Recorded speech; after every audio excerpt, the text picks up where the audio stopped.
I got kicked in the face. I tried pushing my way up, get elbowed or kneed in the back of the head, so I ended up getting knocked out, and I woke up in a pool of my own blood. I pushed my way up and my nose was bleeding, and I was shoeless. I didn't have any shoes. Hey everyone, welcome to another sit down with Michael Franzese. Hope everybody is doing well. And today I got something really special for you. A little bit different than what we've been doing before, but I like to sit down with people that have had great stories, and I'm going to give you one today. For all you people that are in tune with the UFC, did you ever hear of the Filipino wrecking machine? You're going to hear from him today. He's got a great story. One time this guy wakes up in a pool of blood when he's a kid. Somebody stole his Jordans. Remember the Jordanaires back in the 80s? I certainly remember them. Got a great story about bullying and how he rose to become a UFC champ. Tune in. Offer you shouldn't refuse.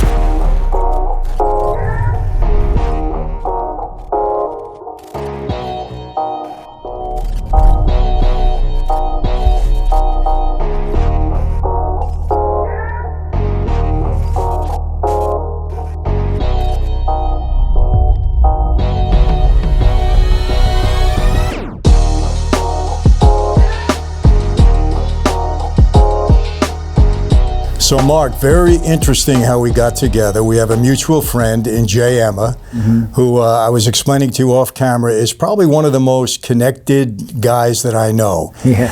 And it's funny because I always tell my team, we have a team of people and a group of people that I coach. They're in my crew. Yeah. And I tell them the importance of networking, never burning bridges, networking with people, because you never know how those relationships could benefit you later on. Yeah. So you and I come from two different worlds. We're very, very far apart, but we have a mutual friend, brought us together. Yeah. And you know what? I see similarities in your story to mine. And I love to speak to people that have similar stories. And you and I are both of the same faith. We know that all God's people, one way or the other, we're connected in some ways. So pleasure to have you on. Great to meet you again. You got a grip there that then people are going to understand why in a minute.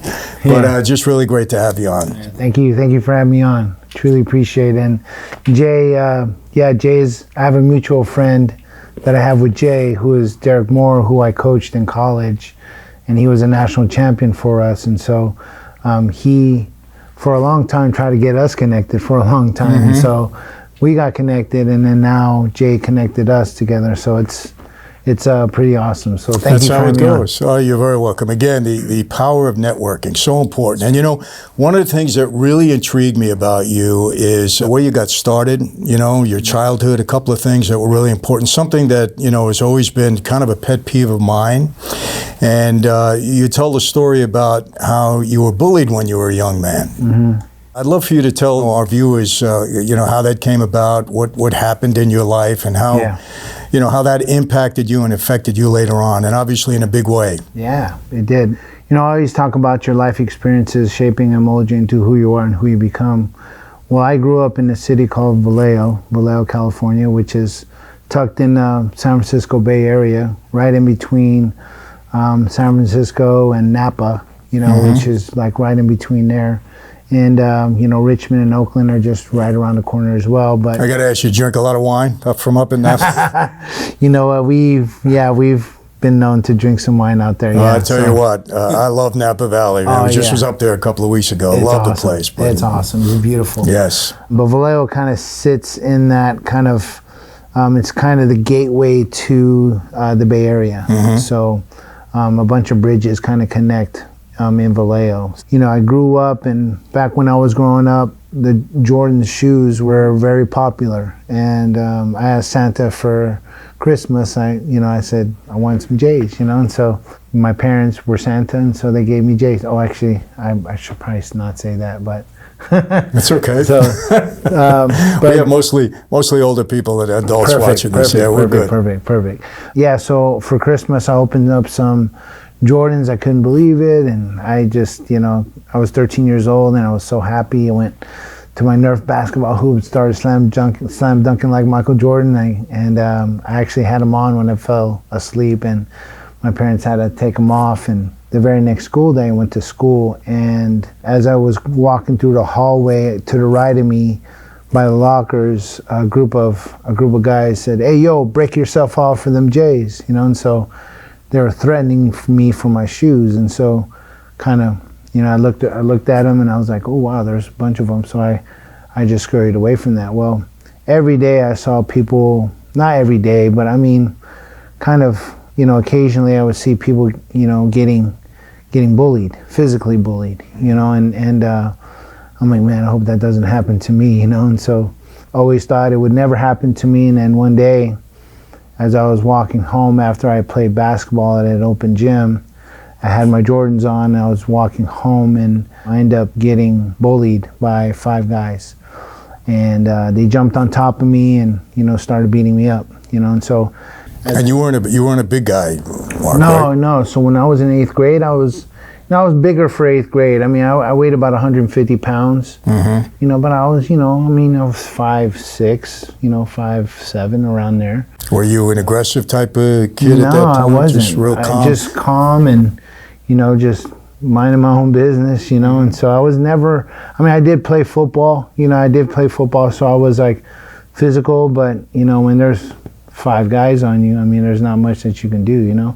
This is how it happened. As I was walking, I had to walk through this kind of area where, because the school was connected to a big field area, that field kind of went into a street where I had to cross to be able to get back to my house. Well, as I was walking down to get to the street, I heard footsteps running behind me. And as I looked back, they were literally like 10 feet away from me. I look back, they were looking at me, and I take 2 steps and I try to run, and they're already at full speed. 2 steps, they shoelace tackle me and start beating me up. And I tried, you know, there was each person on me, so one on my arm, one on my shoulder, one on my feet, one on my leg, and then a guy on top of me. So I tried pushing my way up, and I got kicked in the face. I tried pushing my way up, get, you know, elbowed or kneed in the back of the head, you know. So I ended up getting knocked out, and I woke up in a pool of my own blood. I pushed my way up, and my nose was bleeding, and I was shoeless. You know, I didn't have any shoes, and so I was just broken. I was broken. I was ashamed. I was sad. All those emotions in me, you know, there was nothing I can do. I was trying to push and fight my way through it, but, you know, they were holding me down. There was nothing I can do. So I walked home beat, bruised, battered, and bloodied, and I tried fixing taking my shirt and, like, you know, wiping my face off as I walked home, and it just broke me. And my parents came home. So my parents worked, and as they came home, they're like, "Mark, what happened to you?" And I didn't want them to freak out, you know, about what happened to me, so I lied, and I said, you know, Mom and Dad was playing in the backyard, and I got slammed on the ground, and, you know, this is what happened to me, you know. And they were like, what is wrong with you? Don't do that, you know. And so, you know, I lied about my face, and so, you know, some interesting statistics, 160,000 kids every day get bullied in the United States of America. 160,000. Every day at school. Those bullying instances lead to them trying to bully somebody else, or leads to drug and alcohol abuse, or leads to eating disorders, even suicide. You know, so it's a growing epidemic in our country. And you know, I feel that this experience actually kind of, you know, happened to me for a reason. And I truly believe that, you know, I'm a man of faith, and I believe that God's sovereign. And, you know, it says in Jeremiah 29:11, says, "For I know the plans that I have for you, declares the Lord. Plans to prosper and not to harm you, to give you a future and a hope." Well, from that point, when I got bullied, I end up, you know, fake being sick for 3 days, and then I go to school. And when I go to school, a friend of mine comes up to me and goes, "Hey, Muñoz, man, where them J's at? Oh, what happened to your face?" You know? And he's like, "Where's your J's at, man? And man, if I had some J's like that, man, I'd wear them every day, man. Check me out, man. Look, I'll be wearing them." He's just kept talking. I'm like, my gosh, can you just be quiet? You know, like, but it made me remember the situation I was in when I was trying to push my way up and getting kicked and punched in the face and getting bullied, and so he kept asking. So then I stood up from my chair and I said, hey, I didn't feel like wearing my Jason Man. He said, shut up, so I was just so mad. And he just shrunk back and he goes, hey, I'm so sorry. I just want to know where your shoes were at, man. Calm down, right? And so he didn't know what happened to me, so I told him. And as I told him, he was like, oh, man, I'm so sorry, man. I'm so sorry. I wish I was there. And he kind of put his arm around me and he said, man, I got your back. And I go, kind of shrugged him off. I said, you don't have my back, man. You weren't there. You're not around me 24/7. I was walking home. You weren't even there, so how you can have my back, 24/7. And then he looks up at me. He goes, you need to learn how to wrestle. I go, wrestle? Nah, man, you guys wear tight leotards and touch each other in funny places, man. I'm good with that. And he was around his friends, and his friends go, ooh, oh, and they're like, oh, because, in my time, I was clowning him, so I was like insulting him kind of, so they're like, oh, he clowned you, blah, blah, blah, and so he's like, all right. He looks at me, looks at them, he goes, I bet you I can take you down in 10 seconds. I said, yeah, right. I'm 5'7", 150 pounds. You're 5 foot nothing and barely 100 pounds. How are you gonna take me down, right? So I break down my stance, I'm wiggling my fingers like I'm gonna do magic to him or something. And he shoots in real quick. He changes his levels and shoots in and grabs my legs, both of them, and picks me up and slams me on my back. And I'm like, oh my gosh. He got you. He got me. And I was like, oh man, I want superpowers, You want some of that. I want some of that, and so that's when I learned how to wrestle. And so when God says he has a plan for us, plans to prosper us and not to harm us, to give a future and a hope, I got into wrestling. Wrestling led me to go to Oklahoma State on a full ride scholarship. I won state twice. Never has it ever happened in my school. I won a national championship for my school in high school. And then I made a world team, and it was like, whoa, where'd this come from? I got to ask you, before you get into that, this is really interesting to me, this whole bullying aspect. I had a similar experience as a kid. Yeah. I was in the 8th grade also. I think it was, 8th grade for sure. Yeah. I'm with a couple of my friends. We're at the corner candy store. We used to call them candy stores down there, right? I lived on Long Island at that point. Yeah. And, I used to get sometimes, because of my dad had a big reputation, was always in the media. Yep. And kids sometimes, mafia, you got a mafia dad and all that stuff. Mm-hmm. So we encountered a bunch of those kids at the candy store. I was with 3 of my friends. Yeah. One word led to another. You got a mafia dad, they said something. I had a little bit of a temper. I swung at one of them. I did first. Yeah. And we get into a fight, right? Yeah.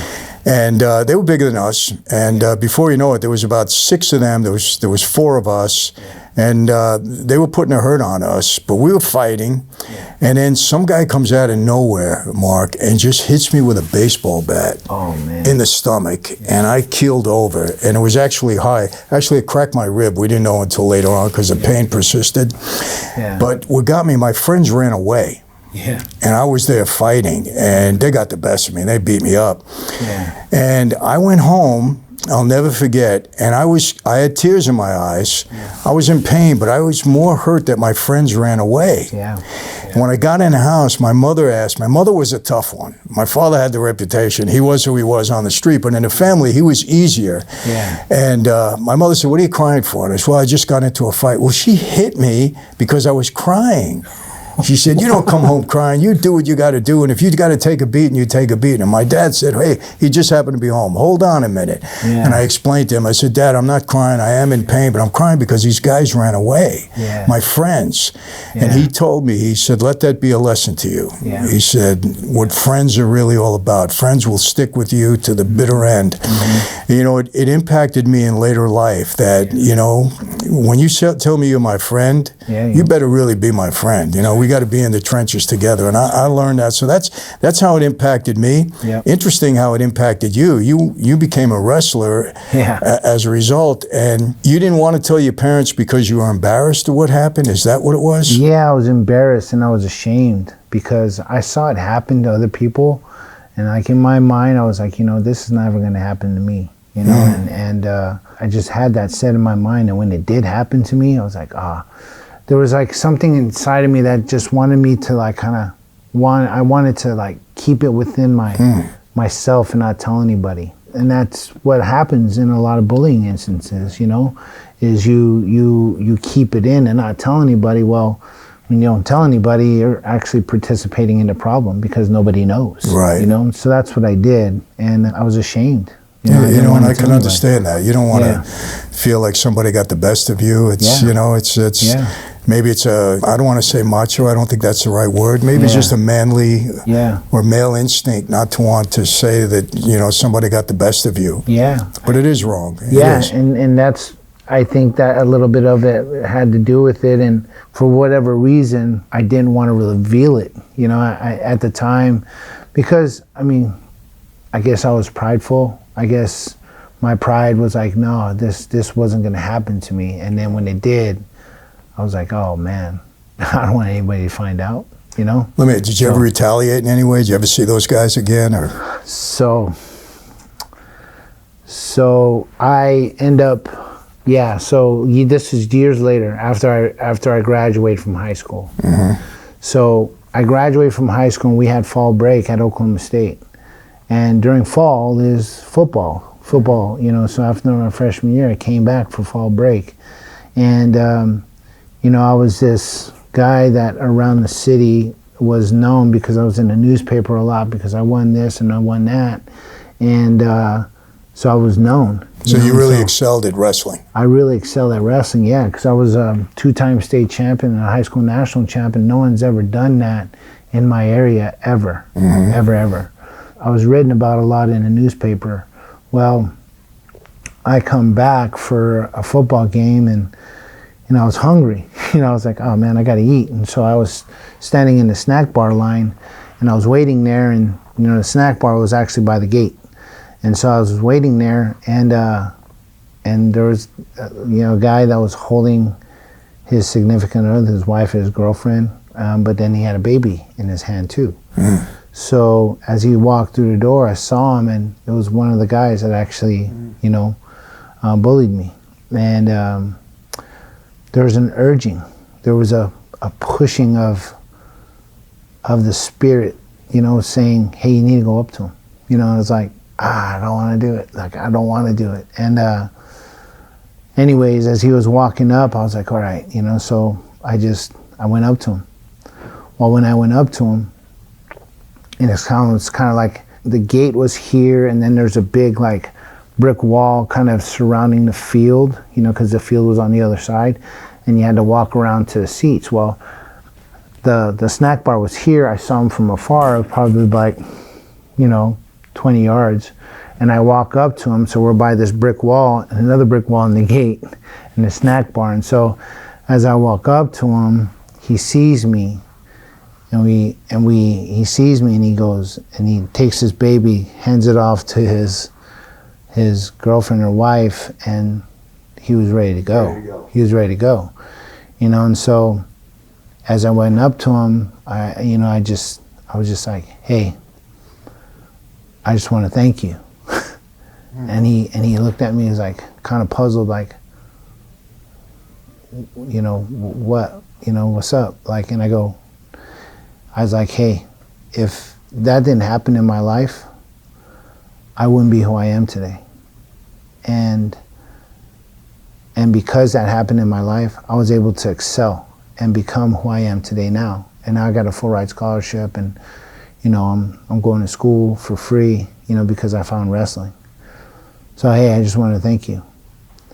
And so I shook his hand, and he was shocked. He was shocked. Kind of gave him like a homie, like pat on the back, and like embraced him a little bit. And he didn't know what to think about that. But Should have showed him just give him a little body slam and say, "This is how much you did for me." Yeah, and I mean, I felt like doing it, but then I learned that forgiveness. Forgiveness is not for the other person. Forgiveness is for me. That's right. Because if I harbored all that anger and that resentment, if I harbored all that in, it would damage me. It would hurt me. It would compel me to do other things that would not be of the spirit. That would not be good. That would be in my fleshly desire to do. And so I had to let that go. And so, when I actually went up to him, since the spirit was urging me, I was like, okay, what are you gonna do here? And so, I just walked up to him, and I remember, and his face kind of dropped and say, man, wow. And so now it's like I see him around, around Vallejo, and sometimes, and I say hi and stuff, and we don't hang out or anything, but it's just water underneath the bridge now. Mark, you make a good point that I tell people all the time, because a lot of people ask me advice on certain things. A lot of people harbor resentment for somebody that hurt them, whether it be a friend or a family member. And I always tell them, forgiveness is such a burden lifted off your shoulders. They always say it's better to give than receive. And when you give somebody forgiveness, it's a burden off your shoulders. And I tell people you can go on with your life when you're not harboring that kind of resentment. So it worked for you. And, you made a bad incident in bullying work for you. And it motivated you and inspired you to do better. I think, unfortunately, in so many cases, bullying has a negative impact on people. Maybe for the rest of their lives, because some people get very angry. I know, if you hear some of the stories of some of these serial killers, and, we talked about this guy, Kuklinski, who was the Iceman, they called him, who was bullied by his parents and just had a horrible, horrible home life. And he turned into basically an animal kind of guy. He took it out on everything. And I think for the most part, that's what happens. I mean, you were blessed, I was blessed, and that, you took it that way. But people really need to understand how damaging bullying is. And for young people listening out there, if it's happening to you, you got to tell somebody. You're not being a snitch, you're not being a rat or any of the stuff that they use. You're only benefiting yourself and the people that are bullying you, because they can learn from that too, that this is not the way you behave in life.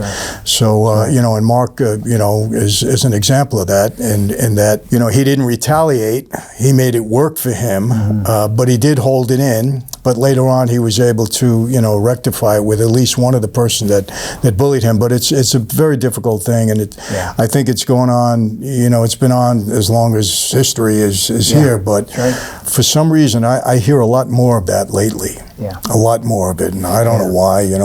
Just things happen in life at different times. But anyway, it worked for you. So you become a wrestling champ. And I'm noting you have a very calm demeanor, but you were a bull in the ring. When you got in the ring, hey, that's my thing. And I'm so impressed by that when guys have this demeanor. They know what they're capable of. They don't have to throw their chest out all the time. They don't have to brag about it. They don't have to let people know. When they get in the ring, they do their work. But outside, you're a gentleman. You have a real calm demeanor, and it's a pleasure to see. Thank you, Michael. So now you win the wrestling. You excel in that. By the way, I don't know if you know this, but I do a lot of speaking in universities, and I spoke at Oklahoma State twice. Nice. Yes, University of Oklahoma and Oklahoma State twice. Yeah, I speak to all the student athletes. Awesome. Kind of keep them straight. I'm sorry you spoke at the University of Oklahoma. I'm sorry. I knew you wouldn't like that. Sorry you spoke there, but I don't talk to those people. No, I'm just kidding. I'm just kidding. I'm just like, the rivalries. No, I got a lot of good friends from OU. That's cool. But that's awesome. That's awesome. That's so cool. So now you excel in wrestling. What happens next? Yeah, so kind of want to backtrack, because in the 8th grade, I got into wrestling. And then in the 8th grade, I actually had a friend invite me out to an outreach as well. And so 8th grade was a big year for me, because, as I went to this outreach, it was a volleyball outreach, because my sister played volleyball, and so she took care of me, because my parents worked, and, I used to go to her volleyball practices, and so I was like, I might as well play some volleyball too. So during the summer, I went to this volleyball outreach, and And in between games, we would play 2 games, and in between games, they would have a message about Jesus. And so I remember after the message, one of the speakers said, if you were to die tonight, are you 100% sure you're going to heaven? And I go, well, I'm not 100% sure. I'm probably like 90%. I'm a good kid, you know, and so, you know, I didn't understand, you know, what he was trying to say. And so, and then he said, well, you can be 100% sure by praying to Jesus and, you know, and accepting him into your life as your Lord and Savior. And I go, I want that, you know, and so I prayed that prayer with him, and I, you know, said, God, I'm a sinner, and, you know, I want you in my life, and I want to turn away from my sin and follow you, you know. So we prayed that prayer, and, you know, there wasn't an instant change right away. Right. But I knew that from then on, like I had this yearning to learn more about who Jesus was. And so I went to this church called Community Bible Church in Vallejo, and they had a youth group called Campus Crossroads, because there was like a bunch of campuses, high schools and junior highs that were all in the area. Well, they had this youth group, and we all came together, and they had, you know, messages and, you know, games and stuff, and we would learn about Jesus during those meetings. And I got highly involved with that. I was a choir boy after that. You know, I got into the choir. You know, I loved to sing, and you know, so yeah, so I end up, you know, started to become more involved in the church and started serving the church, and so that was in the 8th grade. I started doing that in the 8th grade. Fast forward, you know, I started, you know, wrestling too, and so after practice, sometimes we would like go on choir tours, and we had to get, you know, a set together, like with a bunch of songs with all the choreography and all that stuff. So I'd go to wrestling practice, and then I would go and do choir practice, and then we would do a tour, and we went to Edmonton, Canada. We went to like the Plain States, you know, Colorado, you know, all of those, Wyoming, and churches around that area, and we ministered to those people there in Middle America. So yeah, so I mean, and that happened in the 8th grade, you know, all the way up to when I was a senior. So, you know, 8th grade was a big year for me because I got saved, became a Christian, and I found wrestling, you know, and so. And then I end up, you know, becoming this, you know, they call me the wrestler now, you know. Oh, he's Mark Muñoz, the wrestler, you know. So I won all these championships, and I go to Oklahoma State. And at Oklahoma State, you know, I heard all this twanging music in the background, and I'm not used to all this country music going on. You know, I'm not used to it, you know. So because I'm from the suburbs, you know, right, in the Bay Area, so I'm not used to hearing that kind of stuff, and I saw people walking around in cowboy hats, cowboy boots, and tight Wrangler jeans, and a flannel shirt. And I was like, whoa, that's crazy, you know. And so I'm not used to seeing that too. So, and then when I got on campus, there was a guy holding my name, and he had a cowboy hat, cowboy boots, tight Wrangler jeans, and a flannel shirt. And he goes, and he's spitting in his cup.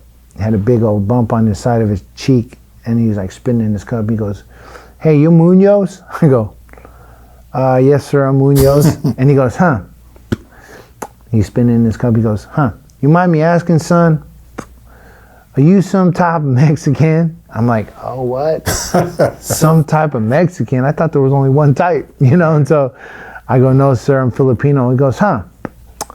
Filipino? You Filipino? I go, oh man, now I'm like mixed with a jalapeno now. Like what's going on here, right? And that was our equipment manager, and you know, God bless his soul. He's a great guy, but he just, you know, that was my first impression of like Oklahoma. Well, you know, it's funny. My first impression of Oklahoma wasn't quite that good. Yeah. I was in prison at the time, and they were transporting me, and El Reno, Oklahoma was like one of the transport places. So yeah. I'll never forget, Mark, they put me on diesel therapy during that time too, where you get on a Marshall's plane that's gutted out. They confiscated the plane from a drug dealer. They gutted out. This is the transport that we have. Wow. And I'll never forget, when we got to Oklahoma, I was on a full bus after that. plane to the bus. We get to Oklahoma. It was freezing cold. Yeah, it's cold there. And we were in T-shirts. You're not even a jumpsuit, but just a T-shirt. And we were shackled and, handcuffed. And they had us standing outside for about 3 hours as they were processing us. And I'm telling you, probably was 30 degrees out. We were freezing. Yeah. And a guard kept coming, the same thing. Guard kept coming by saying, "You guys freeze to death yet?" And he would spit. Not in a cup. He would spit. And I'm saying, where the heck am I, Yeah. And exactly right. being inside that prison wasn't much more pleasant. So it wasn't my first great experience. But times I went back afterwards to Oklahoma State and everything was a lot better. But that's our Oklahoma experience, our first time. Crazy. It was crazy.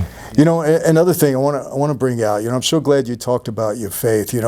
Sometimes people think, that being a Christian is kind of wishy-washy, or makes you weak, or, and people do get that impression. And look, I'm a Christian, person of faith. I love to talk about it every opportunity I can. Right. But it doesn't make you weak. I mean, you're a wrestler, you're a strong guy, we're going to get to the rest of your story there, but you're a tough guy. Yeah. You just didn't cross the line with certain things that would conflict with your faith. Amen. And, when you're a person of faith, no matter what it is, I mean, your faith has a definite impact on your life. Yes. And if you're devout in your faith, it really does direct the path that you're going to stay on. That's right. And, I'm blessed to be a Christian because I think that, the morals that we have are what should be those morals in human nature. I think Jesus gave us the right example. And as a result, we can live our life the right way. So I'm glad you brought it up and, and continue to talk about it because I know it shaped the person that you are in a big way. Yeah. And, I talk about your life experiences and I'm telling my life experiences, but also your life choices, the decisions you make in your life shape and mold you even more so, right? And so I chose to follow Jesus in the 8th grade. I was raised Roman Catholic. I went to CCD and got baptized Catholic. I got my first communion, I was Catholic. I got confirmed as a Catholic. And in the 8th grade, I heard about Jesus and I ran to him, and so from then on, I knew that, that was the way I was supposed to go. Yeah. People need to understand that when we talk about our faith, we're not imposing it upon you and we're not trying to turn you into a Christian, but it's a major part of who we are now, what shaped us into the people that we are now. So if we didn't share it, we would be leaving a major part of what formed our character, our lives, and who we are today. So we speak of it in that way.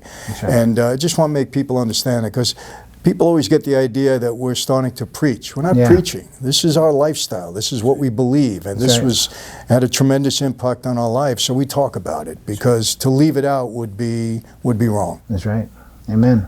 So, continue. So as I get on the van with this guy, he takes me over to Oklahoma State and I'm, driving there, I'm seeing like this nothing, a whole lot of nothing as I'm going to Oklahoma State. And so I was like, oh man, am I going to survive here? This is crazy. And so then I get there and I get to meet John Smith, who is a 2-time Olympic champion, 6-time world champion, arguably the best American wrestler in history of the sport in collegiate wrestling and international wrestling, Olympic style wrestling.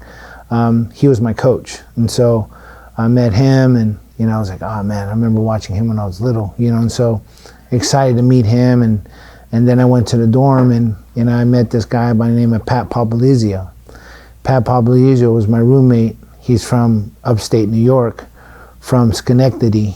He's one of my best friends today. He was in my wedding and, I just, it's a melting pot almost, on our team, and so people from all different walks of life get together and we combined and we ended up becoming a team. Well, in wrestling, it's quite a bit different because we go against each other and we beat each other up to make each other better, and so there's a verse in the Bible in Ephesians 6 that says, for we wrestle not against flesh and blood, but against the principalities, against the evil darkness and darkness of this world. And so, it says, for we wrestle, it's not for we play basketball, for we play track and field, or, it's wrestle, because wrestling is actually, you wrestle with thoughts every day, in your mind, you struggle with that. And wrestling, it's a grapple, you wrestle. I mean, it's grueling, you know. And so there's a reason why wrestling is in the Bible, you know. And so my friend Pat Poblizio and I, we sharpened when we were roommates. We were the same size, and so we wrestled each other every day. And now he's one of my best friends. And so, let me ask you about that. Yeah. You're competing with your best friend. Yeah. You go out to dinner, you talk, you have private conversations, you know, you're good buddies, you have each other's back. Yeah. And then you get in a ring and you got to compete with one another. Yeah. Does it hold you back a little bit if you know, you got to nail this guy, you know, he's got to give up. I mean, does it hold you back? Do you think twice about it, or you just turn it off at that point? It's tough. It really is tough, because I had to wrestle, and later on I talk about, you know, my MMA career later on, where I had to fight my training partners and my friends. But wrestling, you know, when I had to wrestle against Pat, you know, in competition, I never liked it. When I wrestled my teammates, I never liked it, you know. And so, because it's my teammate, you know, and so I don't want to go out there and like humiliate him, you know, like, but that's what you're taught to do, you know, go out there and like beat somebody up, you know. I never liked it, you know, but it was something that we had to do, you know, so we just did it. Any hard feelings afterwards? No hard feelings, and it's just a part of the sport. Sometimes it just happens, you know. So Pat and I are still great friends, you know. He's the head coach at North Carolina State University now, and interesting. He's still involved in the sport of wrestling, as I am too, and you know, just a little bit different. And then, you know, I was able to like meet a girl there who played softball, and then she ended up becoming my wife, and we had 2 kids in Oklahoma, and then moved back to California, Northern California, because I get a job at UC Davis, and we had two other kids in Sacramento. So that's great. Yeah, so I mean, if I never wrestled, I would never have found Oklahoma State. If I never found Oklahoma State, I would never have found my wife, you know. And now I have 4 beautiful children, and I'm blessed. You know, I'm blessed to live this life that I'm living. You know, so you're very blessed. But now you make this huge transition. Yes. From wrestling into UFC. And I don't know if I'm giving you the right order, because I know there's a few steps in between. But tell us about that. I got to tell you this. I am a huge fight fan. Was a huge fight fan. A lot of mob guys were really into fighting, right? I never missed a professional fight. And we had, those were the glory days, when we had, you know, Muhammad Ali and Frazier and Sugar Ray and all of that. For sure. I could never make the transition into the UFC for some reason. I just, you know, it's like I'm a huge football fan. I never really enjoyed soccer. You know, I couldn't make, there's certain things I just couldn't get to transition. But UFC is so popular, and I know a lot of people that love it. It's amazing. How did you make that jump? All right, so as I graduated from Oklahoma State, I coached there for 3 years. And I get a job offer from a guy that used to wrestle at Iowa University. His name is Lenny Zaleski. He's brothers of Jim Zaleski, who coached at Iowa. And he actually coached at Iowa too, but he accepted a job at UC Davis, and he said, "Hey Mark, would you want to coach with me at UC Davis?" Well, that's 15 miles away from my hometown in California. I'm like, "Oh yeah, I do." You know, and so moved my family from, you know, told my wife, and we discussed it, and she goes, "Yeah, sure." So we moved to the Sacramento area, Elk Grove, and commuted back and forth from the Sacramento area to Davis. And at Davis, I met this guy by the name of Uriah Faber. Uriah Faber is actually one of the UFC Hall of Famers. He's like, "Muñoz, you need to get into fighting." And I don't know what it is about me meeting shorter people telling me what to do, you know, because in high school I did the same thing, but he's like, "Hey, you need to learn how to fight." I'm like, man, I'm good, man. I'm teaching, coaching, getting my master's, and I got a wife and 3 kids, 1 on the way. I'm like, "Man, I'm busy, man." He goes, "All right, well, why don't you come and train?" And so I came and trained, and, you know, learned how to, like, you know, box and do some Muay Thai, and then do some jiu-jitsu, and add it all together and do mixed martial arts, you know, which is kind of what the sport is mixed martial arts, MMA. Right. And so I learned how to do that. And then one day Uriah was like, "Hey, I'm inviting Randy Couture, Brandon Vera, Quinn Rampage Jackson, Tito Ortiz, and Frank Trigg, James Irvin, Scott Smith, like the who's who of the UFC at the time. And he's like, hey, I want you to come and, work out with these guys. I'm like, oh yeah, for sure. So I'm fresh just training. Like I'm, probably 2 months into it. These guys are, in the UFC, fighting for world titles and stuff. And I'm fresh. So I go in and Uriah's like, hey man, can you run the warm up, whatever? I'm like, yeah. So I run the warm up and, cause I coached and stuff. So I run it and then Uriah's like, all right guys, time to spar. And I'm like, ooh, okay. So I'm like fading away in the shadows, kicking my feet up, and I wanted to get some popcorn and soda because I wanted to watch this, because I'm like, I can't wait to watch this, right? And then Uriah comes around the corner with a pair of gloves, pair of shin guards, and a headgear, and goes, hey bro, can you do me a favor? I'm like, oh heck no. I'm not gonna go in there with these like pack of wolves, man. They're gonna eat me alive. And I'm like, man, I gotta be alive, dude. Like, you just gonna throw me out there like that? He goes, bro, you're gonna be fine. You're gonna be fine. I'm like, no, I'm not, dude. Like, they're gonna knock me out, man. He goes, no, you'll be fine. All you gotta do is double jab, double leg, you'll be fine. I'm like, what is a double jab, man? Like, we go like this. Like, I could double leg him all day, but he goes, no, man, you'll be fine. I'm like, all right. So I put on this headgear, I put on the shin guards, and I put on these gloves that are like barely covering my knuckles. And I'm like, we're gonna punch each other with this, like, this is barely like, these are like little bullets coming at us, So anyways, everyone gets a partner, except for one guy. That one guy is Randy, the Natural Couture. Randy was fighting for to defend his world title against Tim Sylvia in 2 weeks, and he was there training with us. And I'm like, that's what you get paired with? Yeah, I'm like, man, like, what the heck is going on, And so I'm there sparring with him, and Uriah's like coaching me in the corner, and he's like, double jab, double leg. He's like, no strain. He was actually coaching me through it, and Randy's like, he's like one of the best ever to do it, And so he's like punching me, kicking me, and he's like stalking me, and then Uriah's coaching me, double jab, double leg. I miss it the first time. Second time, missed it. Third time is a charm, though. So I double jab, double leg. I get in his legs, and I'm like, ooh. When I get in people's legs, I finish, So I picked him up and slammed him, and Uriah's like, ground and pound. So I'm like throwing punches from the heavens, like ground and pounding, right? Sparring. Yeah, we're sparring. Like, I'm like trying to, knock him out, And then Randy goes, hey. We don't try to knock each other out in practice, man. I got to fight in 2 weeks. 20% on the punches and 100 on the grappling. I'm like, oh, my bad. I'm sorry. I'm sorry. And so then I lighten it up, and he gets up, spins me against the cage, knees me in the body, elbows me in the chest. I'm like, hey, man, I thought we weren't supposed to do this, But anyways. Cold getting even. Yeah. But anyways, it was, I had a lot of fun doing that. And then Randy says, hey, you really need to consider doing mixed martial arts. And then Uriah slapped me in the chest. He goes, see, bro, I told you, and that's when I decided to do mixed martial arts. And so do you think he threw you in there so you'd get the feeling of it and get the adrenaline going and say, yeah, I could do this? Yeah, I think he did. I really do think he did. And I'm a guy that loves competition. I love to compete, and wrestling is that type of kind of competition anyways. And so I thrive under that. I love that, and so, Uriah knew, he did know. And, when I got to spar like the world's best at the time, he's like, see, you can do this, and so that's how I got into it. And a year later, I was in the UFC.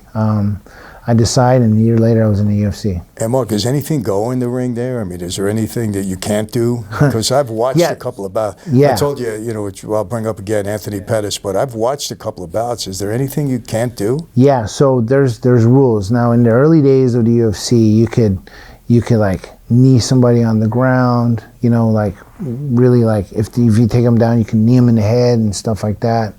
There was, stuff like that, like, but now there's rules. Now you can't knee a grounded opponent. Now it's like you cannot, gouge their eyes. You can't. Were those rules in effect when you fought? Yeah. Yeah, they were. So now they actually made it into a sport with rules and regulations, Back then it was kind of no holds barred, like the baddest dude is going to win, you know? Yeah. I mean, the most ruthless guy is going to win pretty much, you know? But now there's rules and regulations. Now there's no gouging eyes or putting, you know, or like fish hooking or anything like that. There's nothing like that now. Now it's like you can't knee a ground opponent, you know, and there's time limits. There's a referee, you know, so it's actually, I mean, it's a grueling sport still, you know, still. You know, I got to tell you, you know, I mentioned to you earlier, Anthony Pettis, who you know, is my wife's first cousin. That's awesome. And so we support him, you know, him and his brother. And there was about maybe, oh gosh, had to be 2.5 years ago that I watched, and I hadn't seen him fight before. I was watching it on television.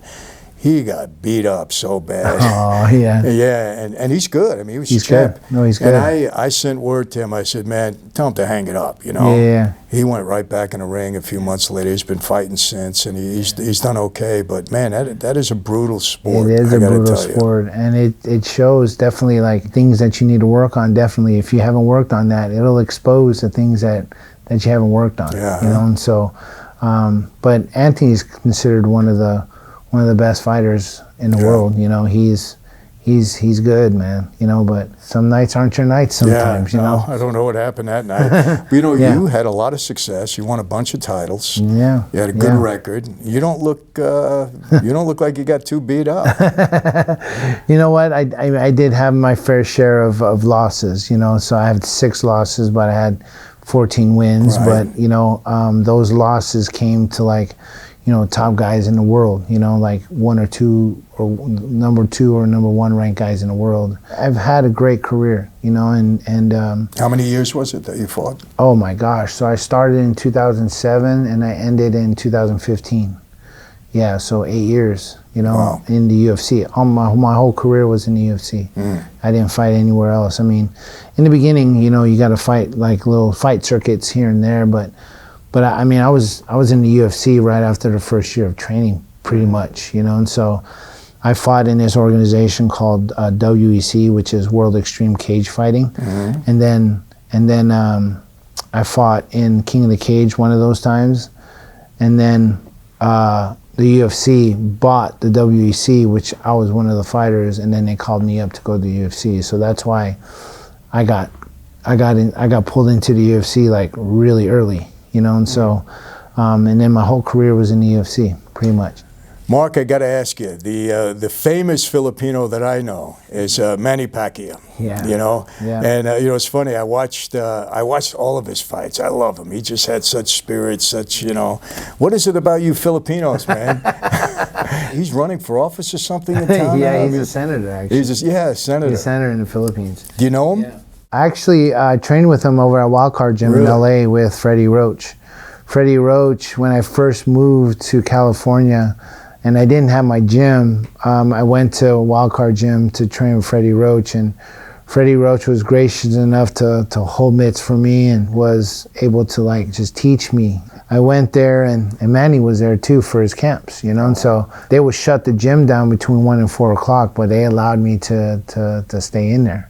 And so there was just one funny thing that happened. As I walked in, and there's to the right, I mean, because Wildcard Gym is a small gym. It's not very big, and you got to walk up the stairs to be able to get there, and it's, you know, it's kind of tucked, kind of small, quaint, but you got everything you need in there. Well, as I went up, I walked into the locker room, and I'm getting dressed, and I guess Manny was just getting done with a hard workout or whatever, and I'm like, he caught me, you know, I'm like, oh shoot, I got, you know, I'm getting dressed, and so he walks in, he looks at me, gestures, and Boo Boy was in there, like, giving him water, and he's like, hey, what? You know, he gestures at me, he goes, watch this, you know, and he takes the water and he, like, spits in Boo Boy's face, and then they end up getting in a water fight in the locker room. The locker room is not very big, and I'm like, oh shoot, and so Manny's just got this jovial spirit, you know, just this joking spirit, and he did that a lot of the time, you know, like would trip people, and he would do that, and he's just a real likable guy. I got to tell you, I got so upset when he fought Mayweather. Oh, yeah. Mayweather just ran, and, you know, I said, come on, Manny, cut him, do your thing, Manny, the way you off, yeah. But you know what? He was hurt before that fight. I don't know if you know about it. He probably shouldn't have gotten in the ring. Yeah. Because I told today, I said, he would have knocked Mayweather out. And Mayweather just kept running. I can't, you know, I mean, look, that was his style, Mayweather. But, yeah, I was a Manny guy all the way. Just great guy. And let me ask you this. You had a lot of accomplishments. You had a lot of, you know, both in wrestling and in the UFC. What were your stats? In high school, I was a 2-time California CIF state champion. I was NHSCA national champion. I ended up making a world team, and I took second in the world as well in my age group, which is like U23s, you know, 23 and under. And then, you know, I lost to the eventual Olympic champion and really? Second 4-time world champion. Yeah. So I was second in the world. And then in college, I ended up becoming NC2A national champion for Oklahoma State, and you know, 2-time All-American. And then got into the UFC, and I was ranked as high as number 2 in the world. And yeah, and you know, I was climbing the ladder, and then, you know, I would take some fights, and I wouldn't tell people I was injured, but I would, you know, take fights, and, you know, that was my ticket to fight for a title. And there were times where I went into a fight injured, which that happens, you know. I mean, you're not going to go into a fight 100% a lot of times, you know, and I felt like I could, you know, I can beat those guys even not being 100%. Well, you know, I cut a lot of weight. You know, I went down to 185. And there were times where I would cut, you know, during the week, during that 4 days, I'd cut 30 pounds to make weight. 4 days? In 4 days, yeah. How do you do that? You would just, like, dehydrate yourself, you know, pretty much. But wouldn't that weaken you to the point where... Yeah, it would weaken me, but then, you know, I would rehydrate myself and, you know, hopefully get better, you know. But I took fights on short notice a lot of times, you know, so that it can elevate me to where I wanted to go. And that was probably wasn't the wisest decision that I can make sometimes, but hey, you know, it is what it is, and it led me to, you know, to different things, you know. And so then again, you know, I became one of the top fighters in the world and was known as the Filipino wrecking machine, you know. Yes. And it was funny how I got that name, because my manager at the time, which is Mike Roberts and Jeff Myers, they said, hey, you know, what about the Philippine wrecking machine, man? Like, how about you? Everyone's got to have a nickname. I'm like, you know, it has a good ring to it. And so I put it out there, marked the Philippine wrecking machine. Well, I'm known as a Filipino, you know, I'm not a Philippine, right? And so the people kind of got on me, so I changed it to the Filipino wrecking machine. So that's how it evolved, and now I'm known as the Filipino wrecking machine, and that's how I was, you know, known all around the world. So let me ask you this: when you got into the ring and you're first facing your opponent, did you do anything to try to psych him out? Did you give him that stare? Did you do anything that? No, man, I didn't. And you didn't go and shake his hand and say, "I love you," right? Because you love the Lord. I know that. Yeah, but I mean, there were times where in the middle of a fight, we were like going after it, and there was a time where I hugged the guy in the middle of the fight. Yeah. I was like, hey, man, that was awesome, you know, hugged each other. I pushed him away, and we were getting ready to go again. You know, so there was a time that we did that when the cage door shut and I was ready to go. I had this different mentality, you know. Yeah. But I still had that kind spirit, because when they were like wanted to touch hands, I wanted to touch hands too, and I still treated them with respect. But then when we were competing, it was like all rules are off. Let me ask you this, because that's interesting. You know, I spent 25 years on the street, and there were times when I had to do things that were rather unpleasant, and I would say out of character for me, but I had to do them.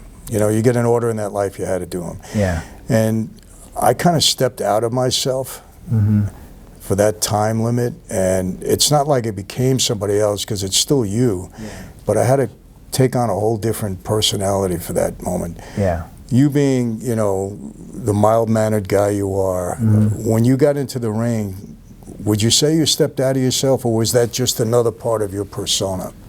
No, I truly believe I stepped out of myself. I think you're right, because inside of the cage, I was able to step out of myself, because my whole life, my mom always told me, be careful, don't hurt them, be careful, don't hurt them.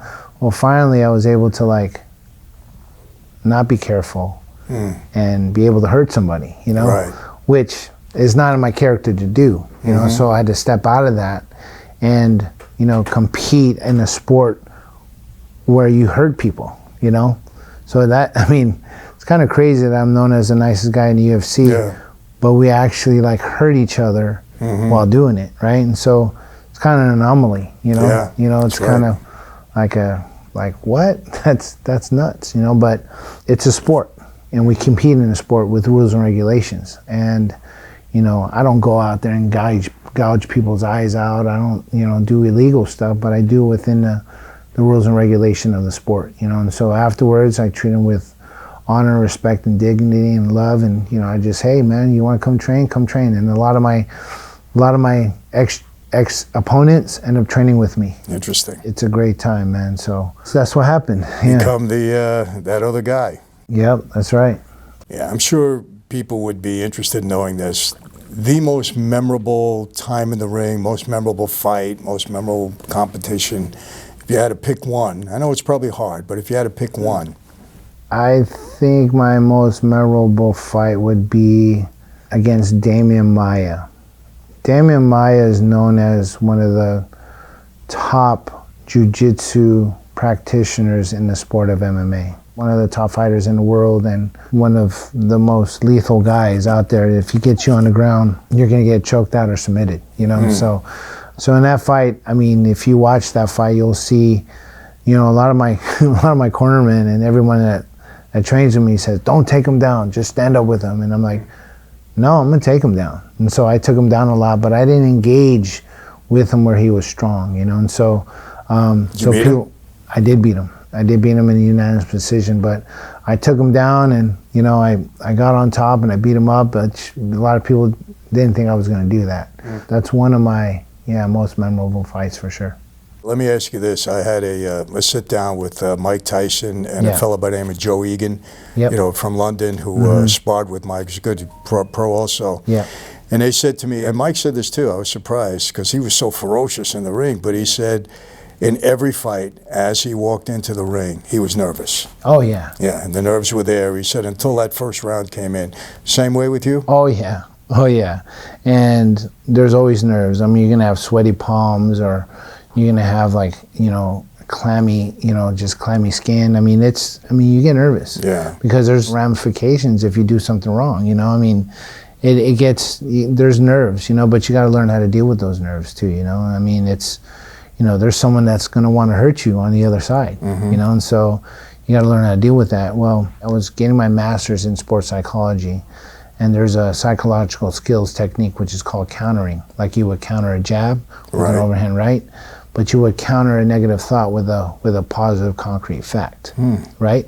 So if I told myself, man, you know, this guy's got really good Muay Thai, you know, and then I would counter that with, you know, I train with guys that have really good Muay Thai. I train with Muay Thai world champions, and I do well against them, you know. So you counter that negative thought with a positive, concrete fact, and then that just helps your mental, your as you're going inside the fight, you know, it just helps you, you know, because when you keep thinking negative thoughts and you don't counter it, you're just gonna like, you know, you're gonna shrink yourself down. Or sometimes your nerves turn into like something really negative, and then your adrenaline dumps already, and then you get in there and you're so tired, okay? Really? Yeah. So much of it is mental. A lot of it's mental. Did you ever walk into the ring thinking that you were going to lose, or did you always believe that you had a shot or you were going to win? Oh, I always believed I was going to win. I always believed that. I never thought I was going to ever lose a fight. But you know, I mean, that's why people loved me so much, because I went out there and I went out there and I tried to knock the guy out, you know. So. I know, but you were known as, from what I read, the nicest guy in all of the UFC. I was, yeah. You know, so what did they mean? It's certainly not inside the ring. No, it's definitely outside. Definitely outside. I you know, for me, like I always wanted to treat people the way I wanted to be treated, right? The golden rule, right? And so I treated people with respect, with honor, with dignity, and if they did something wrong, if they wanted me to keep them accountable, that's what I did, you know. And so I treated them like I would want a friend to treat me, you know. And so, and that's what I did. And I offered people to come to my gym, like, hey man, come to my gym, man. I would love to train you, love to help you in any way I can, and that's what I did, you know. So I used my talents, gifts, and abilities to impact people, and that's how I brought them in, and that's how I, you know, pretty much built relationships. You know, that's what I did. We beat each other up, but then I would like build them up in like kindness and, you know, love and patience and, you know, all the fruit of the Spirit, you know. Yeah, I was going to say, and I'm assuming that's your product. That's a product of your faith. Your beliefs, you know, which is great. Let me ask you this. How did your wife feel every time you had to walk into the ring? Because she had to be worried. Well, you know, she, in the beginning, she was like, because she never wanted to come, but then in the beginning, she's like, you know, who am I? Like, what? I want to support my husband. I want to be there. And so she came, and then I lost one of my fights in the beginning, and she's like, I can't watch you anymore. I can't watch it. So she would come, but never go to the fight, and then she would want me to call her after I was done, you know, so, because she'd be a nervous wreck, you know. I can imagine. Yeah. I know my wife, until this day, she couldn't watch her cousin on television. I can't watch him fight. She's too nervous about it. That's only her cousin, you know. I know. Yeah, right? I can imagine. It's got to be tough on the women. Oh, man, it is tough, especially my wife, so. Was she happy when you hung it up? Oh, yeah. Oh, yeah, she was happy, and this is how it happened, because I mean, when I fought my last fight in the Philippines, you know, which is the native country my parents are from, and I'm Filipino, and you know, that's where it all started for me, and my last fight was in the Philippines, and so 6 weeks before that fight, I mean, I was traveling a lot. I was traveling around the world, doing seminars and on like different continents and visiting different countries and doing all these things, and all the while at home, my wife was being a single parent, you know, raising 4 kids, and it was hard for her. And you know, my daughter, she was, you know, rebelling and, you know, doing different things that she shouldn't have been doing. And then my son comes up to me in the 8th grade, and he goes, Dad, you know, I want to quit soccer and baseball, and I want to wrestle. And I go, why? Like, you're so good at soccer and baseball, and you want to wrestle? Like, you went to a national wrestling tournament, and you went 0-2. You didn't win a single match. But you go to Cooperstown, New York, you got drafted to be on this baseball team, and your team takes 2nd place. And then in soccer, your team went to the National Cup. Like, you're so good at soccer and baseball, why do you want to wrestle? And he goes, Dad, I want to wrestle, and I want you to coach me. Wow. And that right there was like, oh my gosh.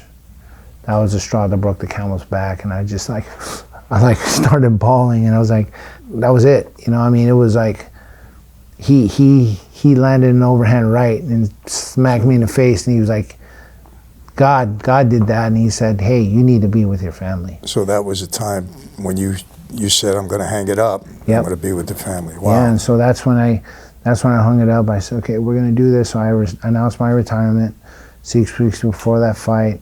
Yeah, and something happened in the ring the night you retired, or your last fight. Yeah, so my last fight, I mean, because in wrestling what they do is they take off their shoes and they put it in the middle, and they, you know, they just want to honor the sport that you know, gave them so much, right? And so MMA gave me so much, you know, and so I took off my gloves and I laid it in the center of the octagon just to commemorate and just to let everybody know that I got so much love and admiration for the sport. And, you know, and I just, you know, saluted all the fans, and, you know, the person that actually interviews you, he actually gave me the mic and said, you know, the floor is yours, you know, go ahead and, you know, say whatever you want to say. And so, yeah, it was crazy. It was awesome.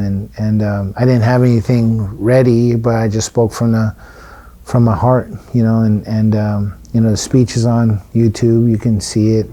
But, you know, I just spoke from my heart, and I thanked, you know, everyone, and I thanked Jesus, I thanked God, I thanked my training partners, I thanked my family, and I just, you know, and it was a great time. It was, I felt that people were moved by that, but I just spoke from the heart, and I walked out and I stayed in the Philippines for another week, and I did seminars and stuff over there, and it was a great time, and and now I still coach fighters, and now I'm coaching wrestling.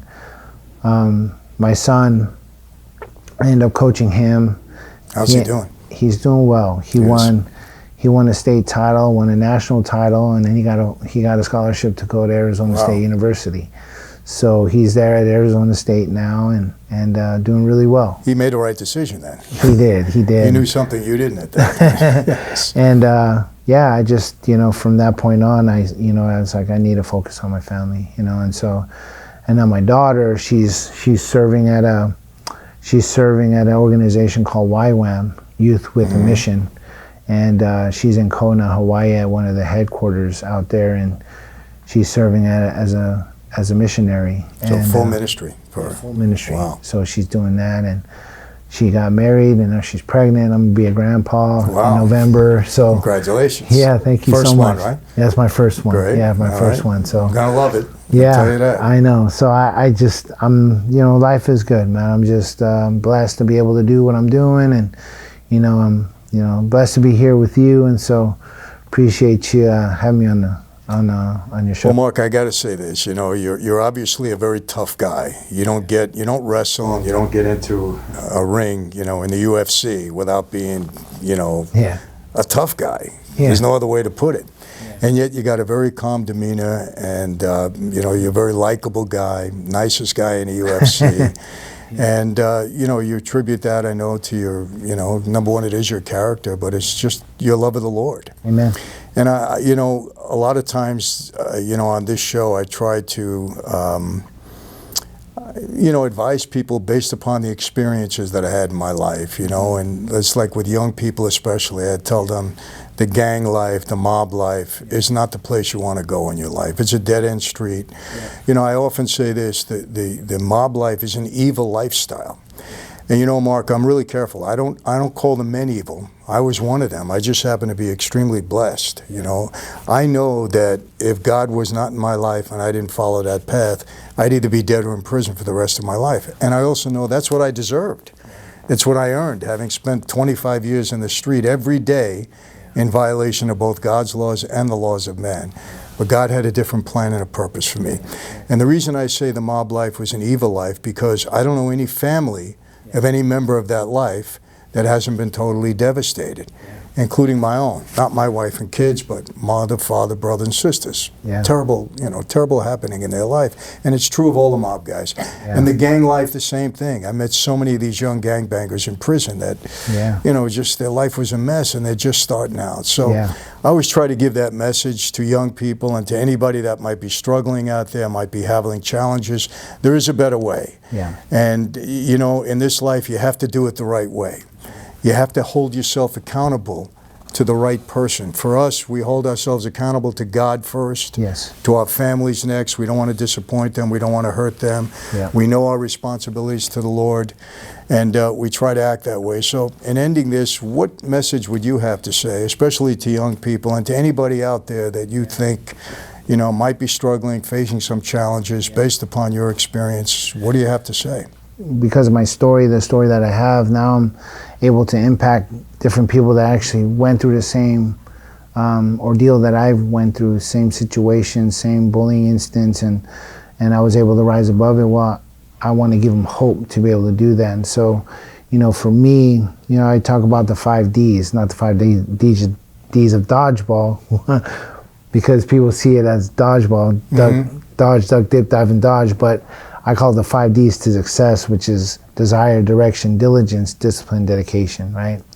Everyone has a desire, you have a desire to be loved. You have a desire to belong to something, and so I had a desire to belong to something, and, I wanted to be around great people. I wanted to be around people that were going to build me up, and I had a desire to follow Jesus at the time, and so and I had a desire to be a great wrestler, whatever I did. And so in order for you to be good at those things, whether it's a husband, a wife, a friend, an athlete, a pastor, whatever you're doing as an occupation, you got to work at it. You have to, there's a direction, right? And so your direction are your goals, right? That's the second D, is direction. So you got to have goals. You got to have long-term, short-term goals. You got to have input and process goals, and those are the things that needs to happen, because if you don't have a direction, you don't know where you're going. Right. And also, your direction, for me, was the Bible, because it led me to, doing the things that I know is right, in my relationships with different people, and in how I should navigate in this world, and it led me to a lot of things that what I'm doing now with the experiences I had in my life. And so, I'm just kind of walking through faith and seeing what God's going to direct me, and the Word's helping me do that. And then desire, direction, diligence. Diligence can be summed up in 2 words, which is hard work. You got to work hard to achieve your direction and to achieve your desire. So you gotta make sure you get up on time, get to whatever you want to do, and make sure you work to the best of your ability and give full effort, and not half effort, but full effort. And then there's dedication, which is being committed, being devoted to what you want to do, right? Your desire, right? And then the last D is desire, direction, diligence, discipline, dedication. So I went out of order, but discipline is, you got to discipline yourself. In Philippians it talks about, Paul said, I got to buffet my body and make it my slave. So therefore I will not be disqualified, right? And so, even Paul said that he needs to be able to be disciplined, to be able to keep the things that are true, good, beautiful, that are in Philippians 4, right? Philippians 4:8, honorable, that he would go in that direction, And so you need to be disciplined to be able to do those things, And so desire, direction, diligence, discipline, dedication is a great roadmap for somebody to use to be able to be successful, in all that they do. And there's 3 F's that I go by too, which is faith, family, and friends, And so that's something that, I want to encourage everybody with. And I'm so thankful that I have this testimony to be able to help you if you need help. And, for me, like I'm available. If you want to reach out to me, you can reach out to me to my social media on Instagram at Mark_Muñoz. You can also reach out to me on my Facebook too as well. And I get back to everybody that writes to me as well. So, but I thank you so much. Well, thank you. So remember that. You got the 5 Ds coming from Mark, the 3 Fs coming from Mark, and from Michael, you got accountability. That's right. I tell you all the time, it's so important to be accountable to the right people. In this life, I always say you are who you hang with. You hang with the wrong crowd, they're going to lead you in the wrong direction. You hang with the right crowd, people that care about you, and you care about them, you're going to go in the right direction. So, but there you got, very tough guy with a very gentle spirit who has been extremely blessed in his life. And you know what? I feel privileged to be sitting next to him and be able to talk to him, rather. And I, too, am very blessed in my life. Could have been a lot different, but, when you're accountable to God and He has a different plan and a purpose for you, things work out. So, that's right. Mark, really my pleasure. Thank you. I'm going to thank Jay again. And I know now that we're friends, our network will tighten up a little bit, and we'll see more of each other. Awesome. All right. Thank you so much. God bless. You too. Thank you. What impressed me about Mark, obviously a very tough guy. You're not a UFC fighter if you're not a tough guy. But then he's a gentle spirit, man. I mean, just such a gentleman, known as the nicest guy in the UFC, just a real gentleman, good-hearted guy, But he knew how to flip that switch when he got into the ring. And what did he talk about, Having goals in life, being accountable in life. It's we can come from different backgrounds, different walks of life. We can have different experiences, different challenges, highs, lows, ups, downs. But you know what? We're all human. and in some way we're all connected in a certain way, and you can learn from people from all walks of life. Hopefully that's what we do on this channel. Besides entertaining you, and hopefully that's a big part of it, we like to give you information that could be useful to you in whatever it is you're doing in your life. So, look him up. You're going to see a lot more about him online. Fascinating guy. And that's it. So how do I always leave you? Okay, always from the bottom of my heart, be safe, be healthy, God bless, and I will see you next time.